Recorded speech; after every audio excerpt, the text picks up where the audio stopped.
হুম। আমার একটা প্রশ্ন, ইদানিং আমাদের ব্রতর মধ্যে বিভিন্ন রকমের আমাদের সিদ্ধান্ত পাচ্ছি আমরা ব্রত কোন দিন করব। কেউ রাধাকুণ্ডের সময় অনুসারে ব্রত করে, কেউ আবার যার যার গুরুদেবের নির্দেশনা অনুসারে সেই ব্রত করে। কিন্তু আসলে ব্রতের প্রকৃষ্ট নিয়মটা কি, বিশেষ করে একাদশী ব্রতটা? হুম। হ্যাঁ, এটা একটা ভালো করেছো।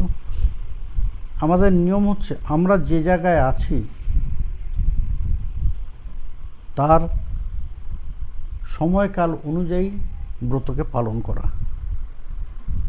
আমি এখানে বসে যদি রাধাকুণ্ডের বিধিকে প্রতিপালন করি তাহলে সেটা ব্রতভঙ্গ হয়ে যায় অনেক সময়। কেন না, এদিকের থেকে ওদিকের সূর্যোদয়ের একটা বেশ কম আছে, 35 to 40 মিনিটসের একটা ডিস্টেন্স আছে।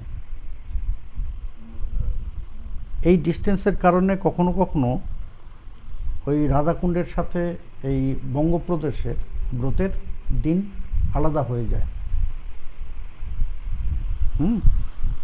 একদিন রাধাকুণ্ডে হয়, আরেকদিন এখানে হয়। দুটোই সঠিক, কিন্তু এটা দেখতে হবে যে আমি কোথায় আছি।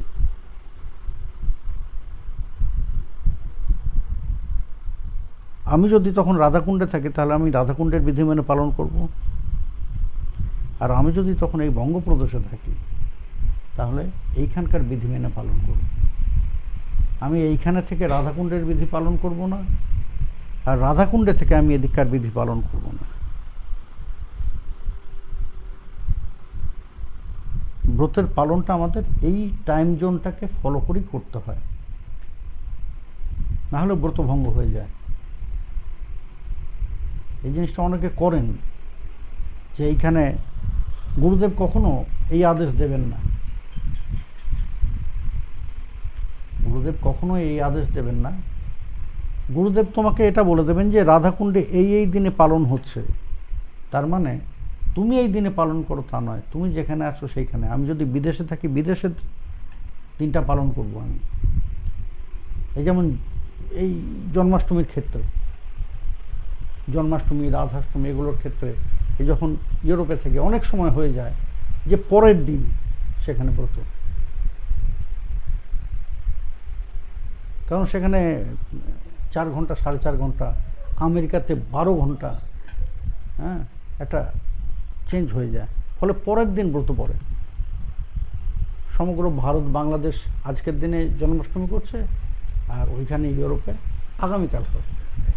কেন না, সেদিন ওখানে তিথিটা ওইভাবে পড়েছে। সুতরাং ব্রতের উদযাপন ওই টাইম জোন দেখে করতে হবে। তুমি কোথায় আছো সেখানে যে দিনটা ব্রত পড়বে সেই দিন পালন করতে হবে, নাহলে ব্রত ভঙ্গ হয়ে যাবে। আরেকটা প্রভু, আমাদের প্রশ্ন